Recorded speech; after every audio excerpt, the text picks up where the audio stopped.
दोस्तों जब हम दुकान करते हैं तो हमें बहुत सारे ट्रांजेक्शन्स करने होते हैं। सेल भी करनी होती है, परचेज भी करनी होती है, लेकिन उसके अलावा भी दोस्तों एक क्रेडिट नोट होता है।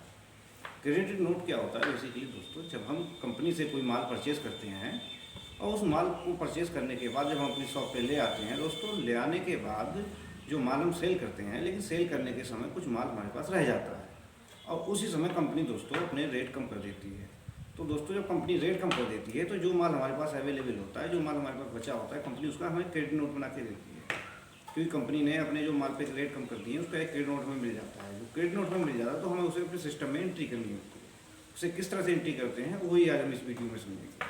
क्योंकि कंपनी जब क्रेडिट नोट देती है और कंपनी जब अपने माल के रेट कम कर देती है तो दोस्तों जो हमारे पास माल होता है वो हमारे उस रेट में नहीं बिकता है। जो कंपनी ने अब रेट कम कर दिया, जैसे एक मोबाइल है, पहले हमने 15,000 रुपये में खरीदा था और अभी कंपनी ने उसकी कीमत 14,000 कर दी है।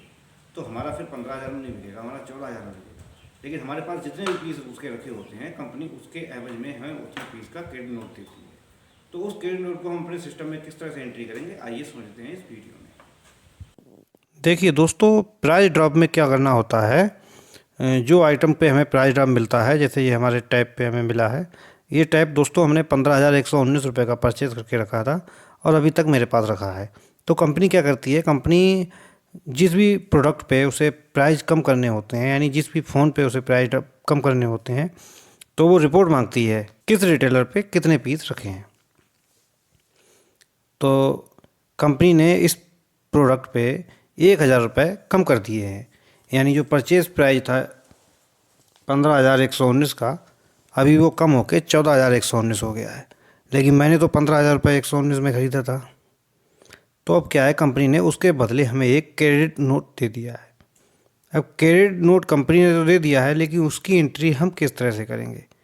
तो देखिए, उसके लिए क्या करना होता है, और कुछ नहीं करना होता है। सबसे पहले हमारी जो पार्टी है, जैसे इस पार्टी से हमें देना है, तो इस पार्टी को जो पेमेंट है, हम पेमेंट आउट में डिस्काउंट लेंगे। पेमेंट आउट में हम 1,000 रुपये का डिस्काउंट ले लेंगे। ठीक है, 1,000 रुपये यहाँ पे हम लिख देंगे कि टैब प्राइस ड्रॉप, जो भी आपका पहचान के लिए लिखना चाहें।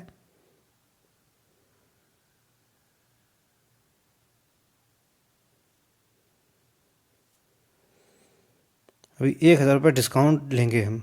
दोस्तों पेड नहीं कर रहे हैं, डिस्काउंट ले रहे हैं। डिस्काउंट का मतलब है 1,000 रुपये का हमारा सीधा प्रॉफिट होगा। तो अब यहाँ पे हमने सेव कर दिया इसे। तो ये प्रॉफिट दोस्तों हमें मिलेगा जाके पेमेंट आउट डिस्काउंट में। यहाँ हम प्रॉफिट एंड लॉस में जाएंगे। ये आज 14 तारीख है। तो देखिए यहाँ पे हमने पेमेंट आउट डिस्काउंट 1,000 रुपये हमारा आया है।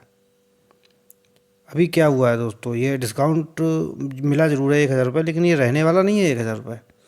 अभी क्या करना है, जो हमारा प्रोडक्ट था टैब, वो भी तो अब कम में बिकेगा।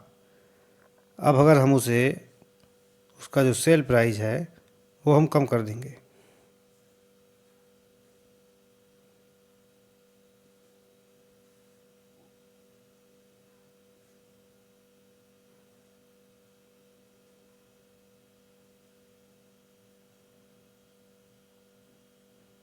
$14,500 करेंगे। 14,119।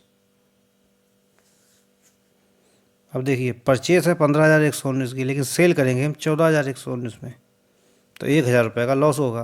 तो जो 1,000 रुपये का लॉस होगा वो हमारा इसी लॉस से जो है बराबर होगा, जो हमने अभी पेमेंट आउट डिस्काउंट लिया था। तो हम यहाँ पे सेल करके दिखा रहे हैं आपको।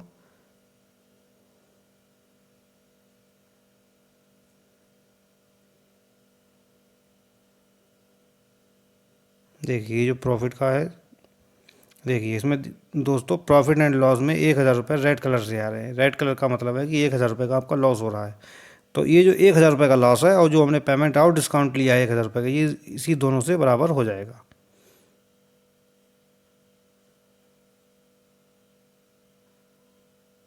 तो हम यहाँ से सेव कर देंगे। ठीक है, तो इधर मेरा लॉस हुआ, उधर मुझे प्रॉफिट मिला, दोनों बराबर हो गया।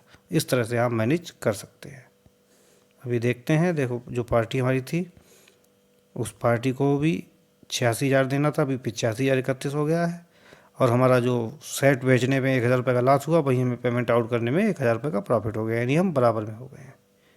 तो इसी तरीके से आप मैनेज कर सकते हैं।